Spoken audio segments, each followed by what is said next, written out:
나는 포기한다? 아니면 모든 걸 다 위임한다? 이런 식으로 돼 있다면 나도 예상치 못하게 피해를 받을 수가 있거든요. 그래서 해외 거주자분들 입장에서 한국에 있는 형제 등이 상속에 대한 어떤 위임장이나 이런 거 요구를 할 때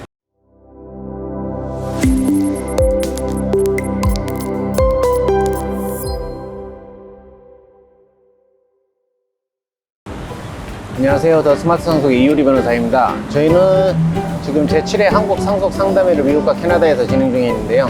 저는 현재 지금 밴쿠버에 나와 있습니다. 오늘 말씀드릴 내용은 오전에 상담한 내용인데, 한국에 있는 오빠가 아버지 사망하신 이후에 자기가 상속 처리를 이제 본인이 도맡아 하겠다고 하면서 이제 서류를 보내왔는데, 그 공증이나 이런 걸 해서 보내달라고 해가지고 믿고 보내주셨는데, 이제 생각과 달리 전혀 재산을 분배해 주시지 않는 거예요, 그 장남이. 그래서 동생 입장에서는 되게 좀 억울한 부분이 있어가지고 이 부분을 좀 어떻게 해결할 수 있느냐, 이런 부분에 대한 상담이었는데요. 그전에도 저희가 상담을 쭉 받아보면 되게 많은 경우에 이제 이런 일이 발생을 하고 있습니다. 보통 이제 사망한 이후에 해외 거주자 입장에서 본다면, 한국에서 이제 다른 형제 등이 한국에 있는 재산 처리를 빨리 하겠다, 그래서 모든 권한을 다 위임해달라, 뭐 이런 내용의 이제 서류를 보내와가지고 해서 보내줬는데, 막상 해외 거주하신 분들 입장에서는 상속에서 배제된 경우가 많거든요. 그래서 이 부분에 대해서 이제 좀 설명을 드리면,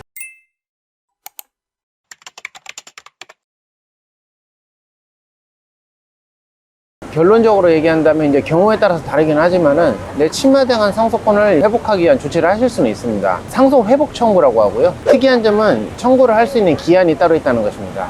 그래서 침해를 안 날로부터 3년 내에 하시거나, 아니면 침해가 있은 날로부터 10년 내에 반드시 소송을 제기해야 한다는 기간적인 제한이 있습니다. 즉 뭐 쉽게 얘기한다면, 나중에 보니까 모든 재산이 다 장남 명의로 가 있더라. 그래서 이거를 안 날로부터 3년 내에 이제 청구를 하셔야 하거든요. 근데 여기에서 저희가 실무적으로 본다면 두 가지 경우로 나뉘는 것 같아요. 그래서 첫 번째가 뭐냐면은, 이렇게 장남한 상속분에 대한 모든 것을 포기한다, 상속 포기서라는 서류를 요구하는 경우가 있거든요. 이런 경우에는 말 그대로 상속을 포기한다는 내용이에요. 내가 장남하고 약속한 내용과 다르다, 그러면은 그런 부분들을 또 명확히 입증을 해야 하는데, 사실 문서상으로는 상속 포기서라고 나와 있어가지고 이거를 뒤집으려면은 포기서와의 내용과 다른 내용으로 서로 협의한 게 있다, 이런 내용을 입증을 하셔야 하거든요. 장남이 좀 스스로 이런 걸 인정하는 듯한 내용의 문자 메시지를 주고받는다든지 뭔가 남겨져 있는 경우가 아니라면은 사실 문서상으로 내가 포기한다는 내용이 있기 때문에 좀 어려운 부분이 있습니다. 두 번째 같은 경우에는 모든 권한을 위임한다, 이런 내용의 서류에 서명을 해주는 거예요. 이런 경우라면 사실 오히려 용이할 수가 있습니다. 왜냐하면 권한을 위임을 하지만은 어떤 내용으로 뭔가를 했다라는 거는 오히려 장남이 입증을 해야 할 수도 있거든요. 즉 장남이 미국 캐나다에 있는 여동생이 상속에 관한 모든 권한을 위임해 준다는 서류에 공증이나 뭐 아포스티 인증까지 해서 보내주었는데, 그러면 장남이 모든 권한을 가지고는 있어요. 어떻게 행사를 할 것인지에 대해서, 예를 들어 장남한테 모든 걸 단독으로 돌린다는 내용으로 서류를 작성해서 모든 재산을 넘겼다면, 내 여동생이 그런 내용으로 나한테 권한을 넘긴 거라는 걸 장남이 입증을 해야 하는 부분도 있습니다. 만약에 그런 내용을 장남이 스스로 입증을 해야 하는데 마땅히 좀 입증할 수가 없다, 그렇게 된다면 장남이 임의대로 이거를 활용을 해서 여동생의 상속권을 침해됐다는 부분을 인정받기가 좀 더 용이할 수는 있거든요. 그래서 어떤 식으로 서류를 작성해 줬느냐가 참 중요한데요.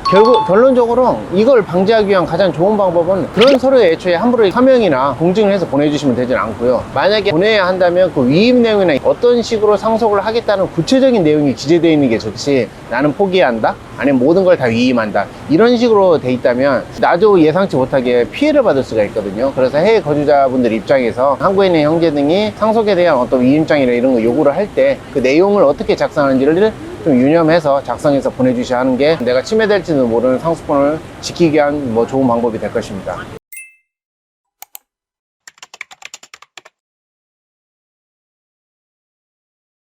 본 영상에 대해서 궁금한 점이 있으신 경우 댓글에 달아져 있는 링크를 통해서 상담을 신청해 주시면 되겠습니다. 지금까지 저는 이효리 변호사였습니다. 감사합니다.